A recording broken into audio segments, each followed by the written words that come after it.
বিশাল এক সুখবর পেল বাংলাদেশ ক্রিকেট দল। 23 বছর পর অস্ট্রেলিয়ার মাটিতে বাংলাদেশ যাচ্ছে সিরিজ খেলতে। হ্যাঁ দর্শক, সেই 2003 সালে বাংলাদেশ গিয়েছিল, আবার 2026 সালে বাংলাদেশ যাচ্ছে টেস্ট খেলতে।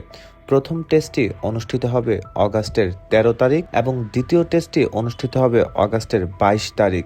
প্রথম টেস্ট খেলাটি হবে ডারউইনে আর দ্বিতীয় টেস্টটি হবে মেকেতে। এই দুটি ভেন্যুতে বাংলাদেশ টেস্ট দল যাচ্ছে নাজমুল হোসেন শান্তর নেতৃত্বে, যেখানে লিটন কুমার দাস, মুশফিকুর রহিম, মমিনুল হকের মতো প্লেয়াররা খেলবে। এছাড়া প্রতিভাবান নানা ধরনের বোলাররা তো আছেই। বাংলাদেশ কি পারবে অস্ট্রেলিয়ায় গিয়ে দর্শকদের মন রাঙাতে কিংবা নিজেদের পয়েন্ট অর্জন করতে? সেটা সময়ই বলে দিবে। তবে ইতিহাস বলছে বাংলাদেশ কিন্তু আগে যখন গিয়েছিল তখন খুব একটা সুবিধা করতে পারেনি, তখন বাংলাদেশ নতুন একটি টিম ছিল। কিন্তু এখন 2026 সালে বাংলাদেশ অনেক পরিণত একটি দল, কাজে বাংলাদেশ ওখানে গিয়ে অন্তত ম্যাচ ড্র করবে, সেটাই আশা দর্শকদের।